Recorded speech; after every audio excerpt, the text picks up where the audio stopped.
Random thoughts. Is there a possibility that a Somali city is mentioned several times in the Bible?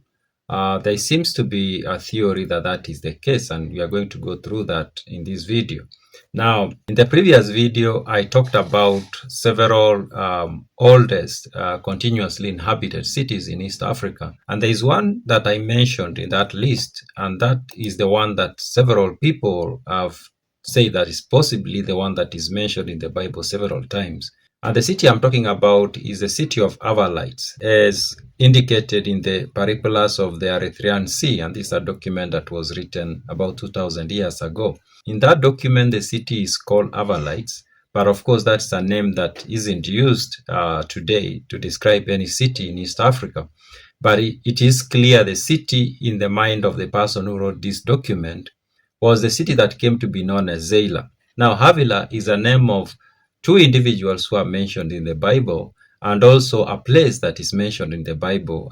And in fact, the place is mentioned in the Bible very early on in the book of Genesis. Now, the very first place that the name Havilah appears in the Bible is when the book is explaining to the four rivers that were flowing out of the Garden of Eden. And this is what the verse says. This is Genesis chapter 2, verse 10 to 11. And it reads, "And a river went out of Eden to water the garden, and from thence it was parted and became into four heads. The name of the first is Pison, that is, it which compasseth the whole land of Havilah, where there is gold." Now, this first river that is called Pison flows into the land of Havilah, and the qualification that this land has gold is important. Why? Because there is another Havilah that is on the opposite side of the Red Sea, and this Havilah, while it shares the same name, it doesn't have any gold. There is no gold that has been found around that place.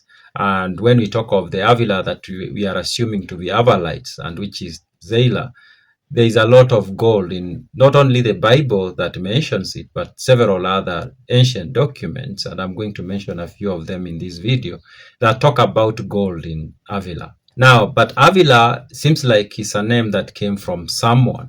Now, Havilah, there are two individuals that are mentioned in the Bible who carry the name Havilah. The first person who is mentioned carrying the name Havilah in the Bible, he's the great-grandson of Noah. And this is explained in what is known as the Table of Nations in the Bible, which is in the book of Genesis, where it describes the different people who came out of the family of Noah. And of course, people who are religious believe that all human beings today come from that. They come from Noah. Now, the great-grandson we are talking about is the grandson of Ham. Remember, Noah had three sons. He had Shem, Ham, and Japheth. And there is Ham, who became the father of Cush and the father of Mizraim and Put and Canaan. Cush is the father of Havilah. Now, that's the first Havilah that is mentioned. But when you read the Bible and also other documents, seems like this is not the Havilah, the founder of the city. There is a different Havilah. Now, there is a document, and this is a document, I've not seen it myself, I need to clarify that, but I've seen so many places where it is mentioned, and this document is said it was written maybe 1 BCE, that's also like 2,000 years ago, and it mentions Havilah, the land of Havilah, and it says that this land is where a lot of precious metals used to come from, including, of course, gold. And it talks about this in the context of explaining the Amorites, how the Amorites used precious stones and metals to create idols. And most of these precious metals and stones came from Havilah. So that's a different document. It's not part of the Bible. There is another document that is titled Kitab El Magal. Now, this is also a very old document.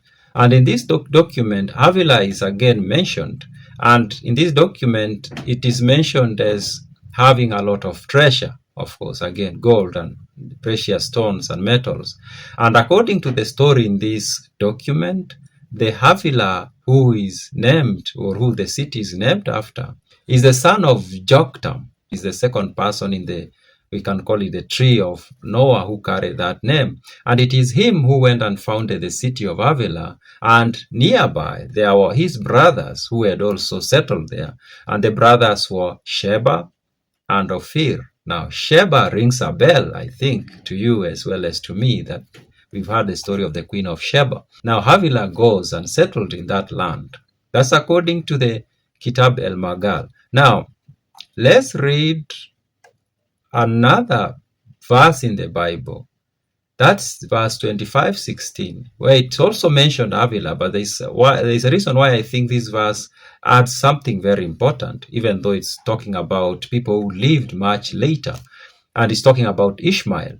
Now, Ishmael was the son of Abraham. And this is what the book says, Genesis 25:16. These were the sons of Ishmael, and these are the names of the 12 tribal rulers according to their settlement and camps. Ishmael lived 137 years. He breathed his last and died, and he was gathered to his people. His descendants settled in the area from Havilah to Shur, near the eastern border of Egypt, as you go towards Ashur.